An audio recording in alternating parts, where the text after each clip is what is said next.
Masih ada narasumber ketiga ini, Pak Ali Mahrus dari DPRD. Beliau kita berharap beliau bisa sharing tentang peran DPR dalam pengawasan, anggaran dan regulasi dalam mengimplementasikan Undang-Undang 18 2017, khususnya berkaitan dengan peran Pemda nih Pak. Ya, 15 menit untuk Pak Mahrus, silakan Pak.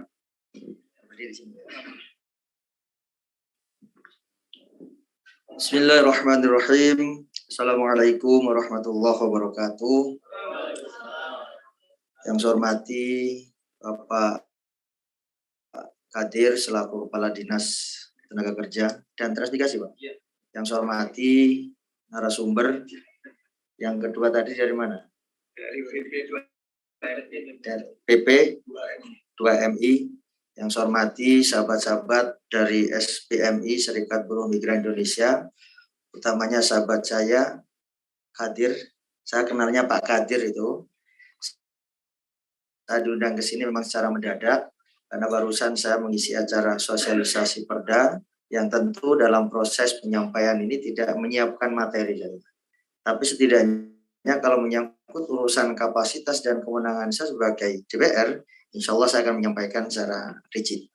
Bapak sekalian yang saya hormati, dari beberapa peran yang tadi sudah disampaikan, saya menilik pada judul yang disuguhkan kepada kami, yakni terkait dengan meninjau perlindungannya, meninjau perlindungan sosial pekerja migran selama pandemi. Nah, berbicara tentang meninjau, saya menangkap dari sebuah judul namanya meninjau berarti ada sesuatu yang kemudian kita diajak untuk setback, untuk mengevaluasi, baik itu tatanan, baik itu regulasi, maupun hal-hal yang perlu dibenahi terkait dengan urusan perlindungan. Maka tadi di awal undang-undang saya hanya membaca sekilas dan mendengarkan barusan Undang-Undang Nomor 18 Tahun 2017 terkait dengan perlindungan pekerja migran. Maka sesungguhnya kita sebagai wakil rakyat ada 3 hal yang memang menjadi komitmen perjuangan kita, yang itu menjadi amanah secara konstitusi. Yang pertama adalah bagaimana kita mampu melakukan kontrol terhadap kinerja pemerintah agar supaya targetnya sama-sama seimbang dalam memainkan peran masing-masing. Pemerintah punya hak dan kewajiban, rakyat punya hak dan kewajiban. Sehingga peran pengawasan DPR menjadi penting dalam rangka menstabilisasikan proses-proses bernegara, proses-proses berdemokrasi. Jadi pertama adalah tugas kita, yakni sebagai fungsi kontrol. Yang kedua adalah fungsi budgeting. Fungsi budgeting ini berarti menganggarkan seluruh program-program pemerintah yang itu menjadi basis kebutuhan masyarakat, basis kebutuhan rakyat. Saya dulu bersama Pak Kadir ini bersama-sama selama 7 tahun. 7 tahun di PKH Pak Kadir. Pak Kadir ada Pak Kadir, itu Pak Haryanto, tapi panggilannya Pak Kadir. Pak Kadir. Biar tidak tahu ya. Ini Pak Kadir juga, beliau mantan pernah jadi wakil bupati beliau. Alhamdulillah sekarang lebih enjoy di dinas Disnaker ya. Pak Kadir, yang saya maksud Pak Haryanto, beliau memang konsisten. Sejak saya kenal beliau, komitmen perjuangan untuk teman-teman buruh luar biasa. Maka hari ini saya diundang untuk bisa hadir dalam rangka sharing bersama-sama karena hari ini saya menjadi wakil ketua DPR. Maka peran fungsi DPR yang kedua adalah budgeting.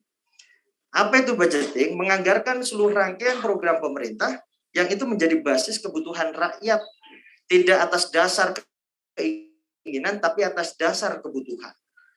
Tapi saya tidak pernah mendapat aspirasi dari teman-teman buruh migran selama saya menjadi DPR di tahun 2014 sampai sekarang.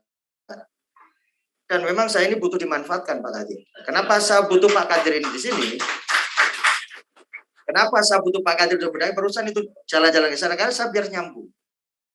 Karena betapa penting hari ini saya menjadi DPR, kemudian membantu rakyat yang membutuhkan. Saya seringkali dimintai tolong urusan SPM, warga miskin yang tidak punya BPJS, yang tidak punya KIS. Alhamdulillah, karena DPR yang mengo, kalau ngurus sendiri kayaknya sulit. Tapi karena kita sering membantu itu, alhamdulillah, karena memang anggaran sudah disiapkan. Termasuk urusan-urusan guru ngaji, guru K2 honorer. Kalau jenengan punya saudara, guru SD, K2 honorer dan SMP, dulu gajinya cuma 250 insentif daerah. Kemudian komunikasi dengan kita, Saya membantu memfasilitasi yang kemudian alhamdulillah dari 250.000 per bulan hari ini sudah di angka 1.250.000 dan itu perjuangan kita yang memang berbasis kebutuhan masyarakat. Yang ketiga juga termasuk guru-guru TK. Dulu waktu saya memperjuangkan guru-guru K2 honorer, saya masih belum jadi pimpinan DPR. Saya menjadi anggota biasa di Komisi 4 yang memang bidangnya pendidikan, yang kemudian saya komunikasi dengan ketua saya yang pada situ memimpin Banggar, Pak Sule, kalau kepala dinas sajak komunikasi, saya minta anggaran sekian Pak Sule, alhamdulillah oke, kemudian dalam pembahasan pembanggaran di DOK selesai. Jadilah kemudian hari ini menjadi 1.250, termasuk urusan guru TK. Guru TK yang saat ini mendapat insentif, insya Allah itu murni perjuangan kita. Saya panggil, karena guru TK itu ada 2 organisasi Himpaudi dengan EGTKI, kemudian kita panggil, pernah tidak dapat insentif dari daerah? Tidak pernah sama sekali. Mau tidak saya perjuangkan? Mau. Ya dengan senang hati. Akhirnya saya panggil ke ruangan saya, Pak Ratno, komunikasi, oke, selesai. Sekarang per bulan 500.000 untuk guru TK, dari awalnya tidak buat sama sekali. Termasuk Pak Kadir juga pernah minta tentuan ke saya, karena di PKH itu wajib membayar iuran BPJS. Iuran BPJS yang itu dipotong dari gaji honor tiap bulan. Gajinya PKH kisaran ya 3 juta, dipotong untuk BPJS. Kemudian Pak Kadir ke ruangan saya. Pak Kadir, Pak Wawan ke ruangan saya, minta bagaimana dialokasikan di APBD. Syaratnya satu Pak Kadir, apa? Kepala dinasnya mau. Akhirnya kepala dinas saya komunikasi dengan Pak Kepala Dinas. Pada saat itu masih Pak Alam. Sudah pensiun Pak Alam? Oh, Pak Alam, saya mau ngalokasikan anggaran kecil 200 juta untuk BPJS teman-teman. Oh, PK itu sudah besar dibandingkan dengan yang lain katanya. Akhirnya tidak mau, kalau kepala dinas tidak mau ya susah. Ya, termasuk hari ini, kalau misalnya di dinas tenaga kerja terkait dengan perlindungan dan seterusnya butuh anggaran, yang monggo nanti dikomunikasikan. Pak Kadir oke, DPR oke, yang insya Allah manfaatnya untuk teman-teman semua. Ya. Bapak sekalian yang saya hormati, yang ketiga terkait dengan tugas kita adalah legislasi. Legislasi itu adalah membentuk peraturan. Kalau hierarki dalam perundang-undangan kita, yang pertama ada Undang-Undang Dasar 45 itu sebagai guidance pedoman inti. Kedua, TAP MPR. Yang ketiga, undang-undang. Yang keempat, Perpu, peraturan pemerintah pengganti undang-undang. Kemudian ada peraturan pemerintah di bawahnya. Kemudian ada peraturan presiden. Kemudian ada peraturan daerah tingkat provinsi. Di bawahnya peraturan daerah tingkat kabupaten kota. Kalau di lebih rigid lagi ada pergub, ada perbu. Kalau paling di kota namanya perwali. Nah, hari ini kalau sudah ada undang-undang 18 tahun 2017 sebagai bentuk komitmen pemerintah, komitmen negara untuk melindungi rakyatnya yang ada di luar negeri. Karena sesungguhnya yang namanya teman-teman migran ini sangat luar biasa membantu terkait dengan sistem ekonomi perekonomian yang ada di Indonesia. Berapa ratus miliar atau mungkin sampai triliunan uang yang dari luar negeri kemudian dibawa masuk ke Banyuwangi dalam konteks ini, gitu kan? Maka teman-teman buruh migran itu dikenal sebagai pahlawan devisa. Karena ketika banyak uang yang berputar di negeri kita, yang dari luar negeri atau di Banyuwangi, maka akan meningkatkan PDRB. Ketika PDRB naik, maka implikasinya adalah pendapatan juga naik. Ketika pendapatan naik, berarti membantu terkait dengan proses pemerintah yang dijalankan untuk rakyat. Nah, inilah yang kemudian saya katakan pemerintah punya peran penting. Dalam konteks pandemi, apa tugas pemerintah? Apa tugas negara? Negara hadir dalam konteks apa? Yang pertama adalah negara hadir dalam konteks pandemi ini dalam rangka melindungi rakyatnya. Bentuknya perlindungan, sampean dikasih vaksin, diberi vaksin, kemudian agar supaya prokes jalan. Ini bagian dari negara hadir dengan aturan-aturan yang sifatnya mengikat untuk melindungi rakyatnya agar supaya tidak terkena virus corona. Kan begitu. Yang kedua, tugas negara hadir dalam rangka menjaga stabilisasi ekonomi nasional. Maka ketika orang tidak bisa kerja, jelas pendapatannya akan terkurangi dan ekonomi jelas akan lambat. perputaran ekonomi akan melambat. Maka pemerintah hadir dalam rangka menjaga stabilisasi ekonomi dengan cara apa? Dengan cara bantuan tunai. Jadi kalau istilahnya kalau ada dana desa itu ada bantuan untuk COVID. Termasuk di pemerintah daerah kemarin ada bantuan sosial yang berupakan sembako dan seterusnya. Ini pemerintah hadir yang memang tujuannya untuk bagaimana rakyat ini sejahtera, rakyat ini aman, rakyat terlindungi. Nah, tentu dalam konteks kali ini saya kumpul-kumpul dengan teman-teman SPMI ini merupakan sebuah penghargaan, penghormatan yang luar biasa. Tentu dengan kita bersharing pada hari ini, saya ingin banyak masukan-masukan, saran-saran, termasuk mungkin aspirasi apa yang perlu kita kawal untuk bisa melindungi segenap teman-teman yang memang konsentrasinya ada di migran. Makanya saya istilahnya PMI tadi baru dengar dari sini. Saya dengar kalau PMI itu kan palang merah Indonesia.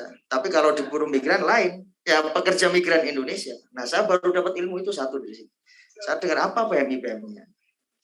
Karena saya memang basic saya pesantren, Pak. Jadi urusan-urusan begini ini ya saya butuh belajar banyak. Maka saya kesempatan kali ini saya mohon nanti teman-teman lebih banyak mempertajam dengan diskusi, karena bagaimanapun tugas pemerintah, fungsi pemerintah itu yang ada 4. Jadi fungsi pertama adalah pemerintah fungsinya sebagai regulator, pengatur. Bagaimana cara mengatur, mengendalikan yang sifatnya mengikat dengan undang-undang, dengan peraturan daerah. Dan peraturan daerah itu tidak boleh bertentangan dengan aturan yang di atasnya. Peraturan itu tidak boleh bertentangan dengan aturan di atasnya. Namanya perda kabupaten tidak boleh bertentangan dengan perda provinsi. Perda provinsi tidak boleh bertentangan dengan peraturan presiden, peraturan pemerintah, undang-undang, dan seterusnya. Maka saya masih belum, selama saya menjadi DPR, belum ada semangat untuk membuat perda terkait dengan perlindungan terhadap teman-teman TKI. Ini yang perlu nanti kita respon, dan respon itu tentu berangkat dari basis kebutuhan jenengan. Silakan sampaikan, karena tugas saya sebagai wakil rakyat di samping amanah konstitusi, membuat undang-undang, menganggarkan program pemerintah, pengawasan, tugasnya ada 3 di luar konstitusi. Apa itu? Pertama adalah mendengarkan. Maka forum ini saya gunakan untuk mendengarkan keluh kesah apa yang dialami selama ini. Karena dilihat dari judulnya ya, saya kan meninjau perlindungan apa? Sosial. Berarti ada yang perlu dikaji, ada yang perlu dibenahi dari aspek perlindungan sosial, utamanya di Banyuwangi. Apa yang selama ini sudah dilakukan teman-teman yang tadi PP apa tadi? PP2, apakah sudah maksimal atau belum?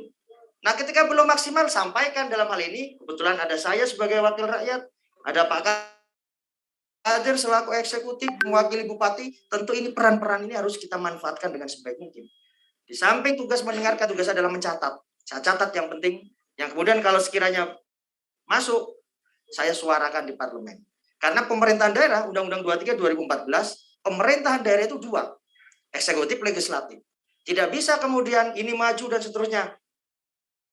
Semuanya diklaim bupati, tidak bisa. Bupati tanpa DPR tidak bisa. Karena DPR sebagai kuasa anggaran, kewenangan untuk mengatur anggaran. Maka dalam skema pemerintah daerah, bupati, DPR sama-sama punya peran yang semua ujung-ujungnya adalah semua ketika sukses, ya sukses DPR, ya sukses bupatinya. Begitu kira-kira. Terima kasih. Demikian. Allahul muwaffiq ila aqwamit thoriq. Wassalamualaikum warahmatullahi wabarakatuh.